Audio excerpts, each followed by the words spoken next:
अस्सलाम वालेकुम everyone, thank you so much Manur for having me on your channel. तो अगर हम एमडी कैट की बात करें तो एमडी कैट में लास्ट ईयर 1,25,000 स्टूडेंट अपीयर हुए थे। इनमें से 5,000 वो लोग थे जिनके 180 प्लस मार्क्स थे, यानी कि ये वो 5,000 लोग हैं जिनका पब्लिक सेक्टर में एडमिशन हुआ। इस साल ये नंबर अप्रोक्सीमेटली 190 प्लस को अबूर करेगा। उसकी दो वजूहत हैं। पहली वजह ये कि आपके पास एक तो 10 मार्क्स का इजाफा हुआ, दूसरी वजह ये कि आपके पास अब टाइम पहले से ज़्यादा है। पहले आपके पास अप्रोक्सीमेटली एक एमसीक्यू को सॉल्व करने के लिए 44 सेकंड्स होते हैं, लेकिन इस साल आपके पास एक एमसीक्यू को सॉल्व करने के लिए 60 सेकंड है, यानी कि 1 मिनट। तो अगर हम फिजिक्स की बात करें तो फिजिक्स की वेटेज पहले 20% हुआ करती थी, लेकिन अब ये बढ़ के 26% हो चुकी है, यानी कि फिजिक्स की इंपॉर्टेंस पहले से भी ज़्यादा बढ़ चुकी है। तो अब आपने फिजिक्स को पहले से भी ज़्यादा टाइम देना है। और फिजिक्स वो पॉइंट है जो कि मोस्टली एमडी कैट स्टूडेंट्स का सबसे वीक पॉइंट होता है। उन्हें समझ नहीं आ रही होती कि इक्वेशंस को कैसे इस्तेमाल करना है और क्या करना है, वो सारी चीज़ें मैं समझाता हूँ।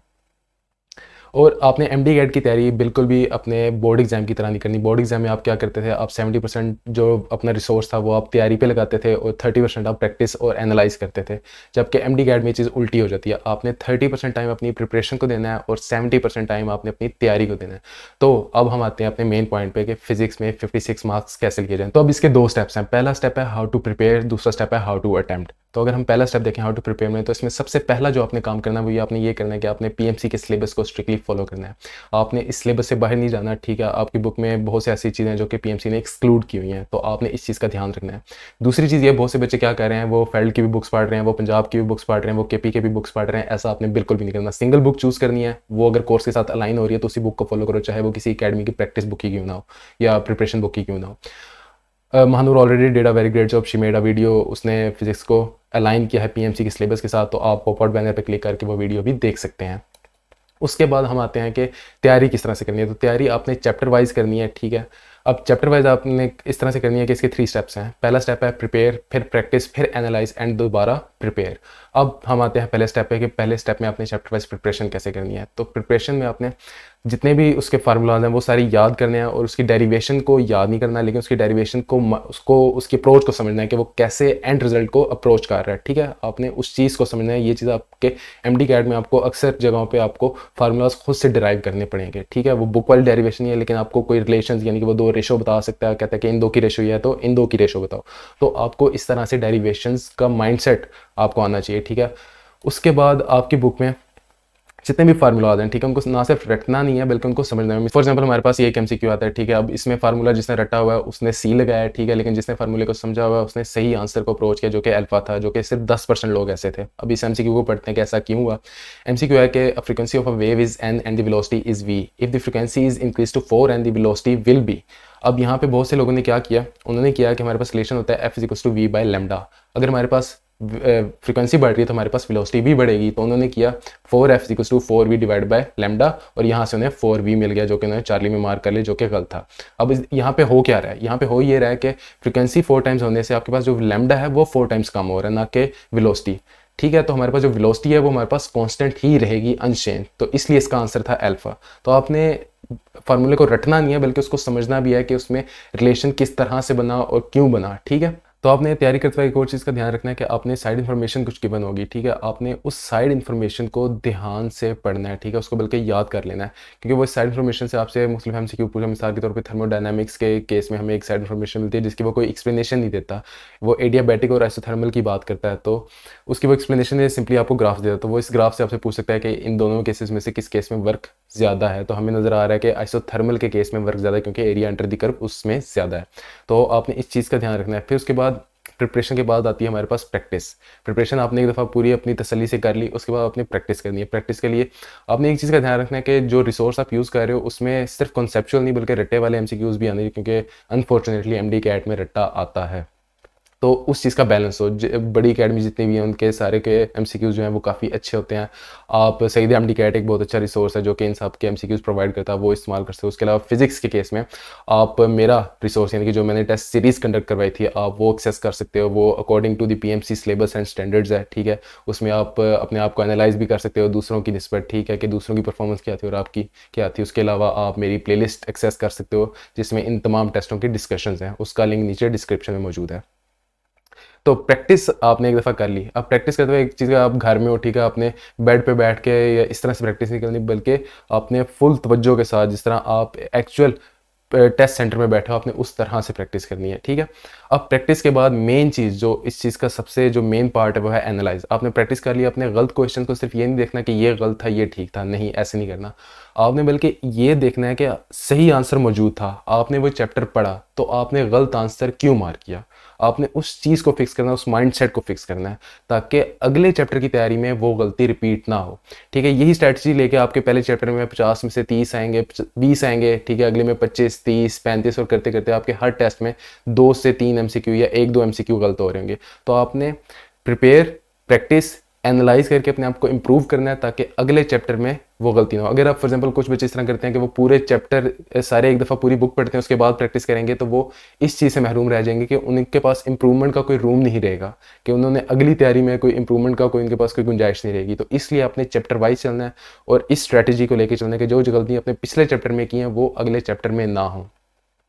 उसके बाद कुछ हमारे पास की नोट्स हैं, ठीक है। फिजिक्स में आपने कुछ चीज़ें याद रखनी है, मिसाल के तौर पे आपने साइन थीटा कोस थीटा के वैल्यूज़ को याद रखना है कि 30 पे क्या होती है, 45 पे क्या होती है, 60 पे 90 पे क्या होती है। तो इसको याद करने के बहुत से तरीके हैं। अगर आपको इसमें मसला आ रहा है, Mahnoor did already a very great job, ठीक है। आप उसकी वीडियो पॉप आउट बैनर पर क्लिक करके देख सकते हो कि वो किस तरह से आपको याद करने में उनको आसानी हो सकती है, ठीक है। उसके बाद हमारा आता है पार्ट 2, हाउ टू अटैम्प्ट। अब बहुत से लोग इस चीज़ में भोंडी मार देते हैं कि वो अच्छी तैयारी करके अटैम्प्ट करते हुए गलतियां कर लेते हैं। अब सबसे पहली गलती वो क्या करते हैं कि वो टेस्ट सेंटर में घुसने से पहले तक किताब उनके हाथ में होती है। तो ये चीज़ आपने बिल्कुल भी नहीं करनी है। आपने टेस्ट से 36 घंटे पहले तक कुछ भी नहीं पढ़ना। अब उसकी वजह क्या है?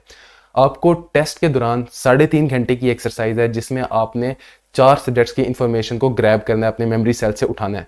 अगर तो आप एंड टाइम तक पढ़ते रहोगे तो आपके जो ब्रेन के पास रिसोर्स होगा उसने पहले से एक इन्फॉर्मेशन को स्टोर किया होगा जो कि आपने 1-2 घंटों में पढ़ी है, ठीक है। तो वो उसके पास ज़्यादा रिसोर्स नहीं होगा कि वो जल्दी से मेमोरी सेल से इन्फॉर्मेशन को ग्रैब कर पाए। तो आखिरी 36 घंटे में आपने बिल्कुल भी नहीं पढ़ना। समझ लो कि आपका MD-CAT हो गया है, ठीक है। अपने फैमिली के साथ टाइम गुजारो, मूवीज़ देखो, दोस्तों के साथ जाओ, अच्छा टाइम गुजारो, ठीक है। जितना ज़्यादा रिलैक्स कर सकते हो उतना ज़्यादा रिलैक्स करो।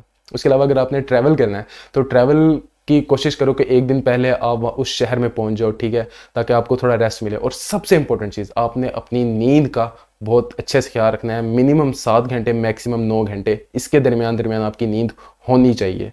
और उसके बाद नाश्ता आपने अच्छे से किया हो, ठीक है। ये नहीं कि आप डल से फील कर रहे हो। और गर्मी होगी तो कपड़ों का ध्यान रखना कि कपड़े इस तरह के जीन्स बिल्कुल भी ना पहन के जाना, ठीक है। बिल्कुल वो कपड़े पहन के जाओ जिसमें आप सबसे ज़्यादा कंफर्टेबल महसूस करते हो, ठीक है। कोई फैशन करने की ज़रूरत नहीं है, ठीक है। फैशन MD-CAT हो गया तो फैशन भी कर लेना। अगर MD-CAT ना हुआ तो फैशन करने का भी कोई फ़ायदा नहीं होगा। तो MD-CAT के पेपर में कोई फैशन ना करके जाना, बल्कि सादे और कंफर्टेबल कपड़े पहन के। गर्मी का ध्यान रखना कि गर्मी बहुत ज़्यादा होगी। और पानी की बोतल ख़रीद लेना, ठीक है। अगर टेस्ट सेंटर में लेके जाने की इजाज़त हुई तो वो पानी की बोतल भी साथ ले जाना, क्योंकि आपने 3.5 घंटे वहाँ पे रहना है। उसके बाद अब कुछ ट्रिक्स हैं जो कि हमारे साथ एग्जामिनर खेलता है। अब मिसाल के तौर पे they don't ask you choose the correct option, they ask you to choose the best option. अब इसका क्या मतलब है कि एक MCQ में मल्टीपल करेक्ट ऑप्शंस भी हो सकते हैं। मिसाल के तौर पे हमारे पास ये एक MCQ आता है। अब इसमें तकरीबन 30% लोगों ने इसको करेक्ट मार्क किया, बाकी 70% लोगों ने इसको गलत मार्क किया है। अब उनमें से 30% यानी कि जिन्होंने गलत मार किया उनमें से उन्होंने ऑप्शन ठीक मार किया लेकिन उन्होंने बेस्ट ऑप्शन को मार दिया। अब MCQ क्या था हमारे पास? MCQ हमारे पास which one of the following changes when a wave change its medium. तो जब एक वेव अपना मीडियम चेंज करती है तो हमारे पास क्या क्या चीज़ें चेंज होती हैं। तो बहुत से लोगों ने 30% लोगों ने स्पीड मार किया जो कि ठीक आंसर है, ठीक है, इसमें कोई गलती नहीं है। लेकिन ये यहाँ पे बेस्ट ऑप्शन नहीं है। यहाँ पे हमारे पास अगर आप देखो ऑप्शन C में वेवलेंथ है जो कि वेवलेंथ भी चेंज होती है, ठीक है। अब यहाँ पे करेक्ट ऑप्शन बनता था, बेस्ट ऑप्शन बल्कि बनता था डेल्टा, बोथ ऑफ दीज। अब वो ऐसा क्यों है कि वेवलेंथ क्यों चेंज हो रही है? हमारे पास रिलेशन F = V/λ।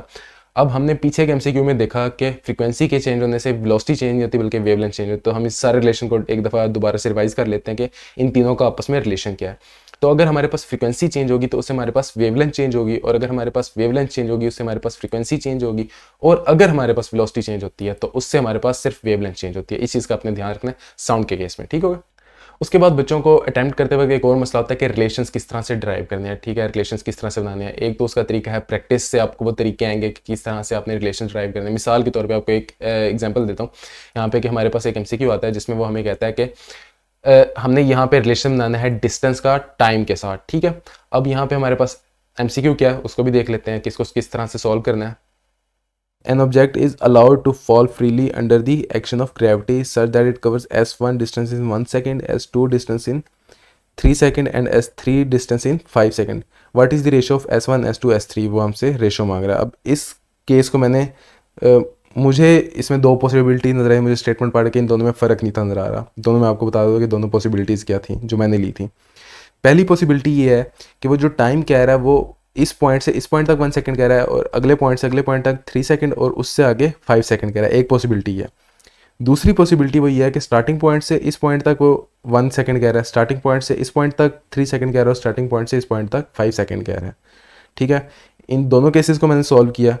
तो पहले मैंने इस वाले केस को सॉल्व किया क्योंकि यहाँ पे मेरे पास इनिशियल वेलोसिटी तीनों केसेस में 0 0 है, जबकि इस केस में मेरे पास तीनों के पहले केस में 0 थी इनिशियल वेलोसिटी, अगले केसेस में कुछ ना कुछ होगी, तो ये थोड़ा कॉम्प्लिकेटेड था। तो मैंने पहले इसको सॉल्व किया। अब इसको मैंने कैसे सॉल्व किया, हमारे पास इक्वेशन ऑफ मोशन है 2as इक्वल है vf² माइनस vi² के, ऐसे ही है।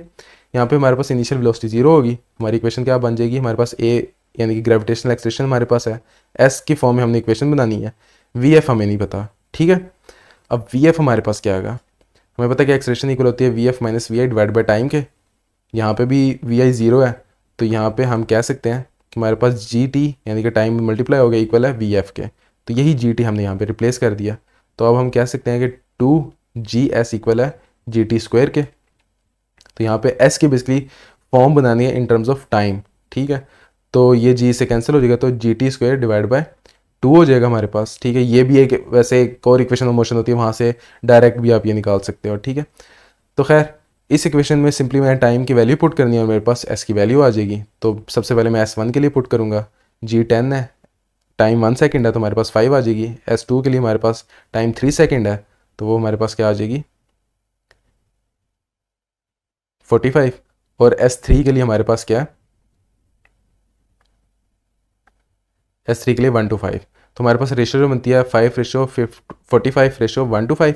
अब रेशो में आपको पता है कि अगर कोई कॉमन फैक्टर हो तो वो कैंसिल आउट हो जाए, तो तीनों में 5 जो है वो कॉमन फैक्टर है, तो वो कैंसिल आउट हो जाएगा, तो 1:9:25 आ जाएगी, जो कि हमारे पास ऑप्शन एक मौजूद है चार्ली।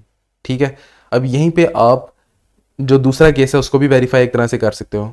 अब वो केस कैसे वेरीफाई कर सकते हो कि हम टोटल डिस्टेंस निकाल रहे हैं, यानी कि ये हमारे पास डिस्टेंस जो इस केस में है वही इस केस में आएगा, लेकिन जो ये डिस्टेंस है, ठीक है, अगर मैं इस डिस्टेंस में से ये वाला माइनस कर दूं, ठीक है, यानी कि इस पूरे में से मैं इसको माइनस कर दूं, तो मेरे पास ये वाला डिस्टेंस आ जाएगा।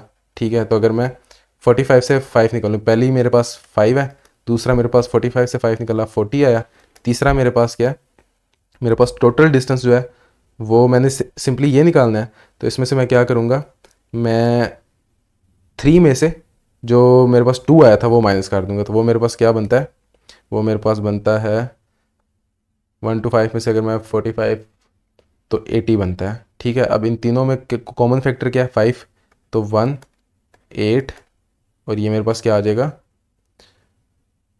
16। ठीक हो गया, तो ये किसी भी ऑप्शन में मौजूद नहीं है, तो इस तरह से मुझे चार्ली जो अपना आंसर मिल गया। ठीक हो गया, और इसी के साथ आपने एंटी टेस्ट में बिल्कुल काम रहना है, आपने अपनी नर्व्स पे कंट्रोल रखना है। बेसिकली एंटी टेस्ट ही आपकी नर्व्स का होता है कि आप अंडर प्रेशर किस तरह से चीज़ों को टैकल करते हो, तो आपने बिल्कुल काम रहना है। ठीक है, किसी किस्म की टेंशन नहीं लेनी कि इस चीज़ की टेंशन नहीं कि हाय अगर MD कैट में एडमिशन ना हुआ MBBS में तो क्या होगा। ठीक है, उन चीज़ों को छोड़ दो। ठीक है, अल्लाह उससे बेहतर वसीला भी बना सकता है, लेकिन इस चीज़ की फिक्र बिल्कुल भी नहीं करनी है आपने।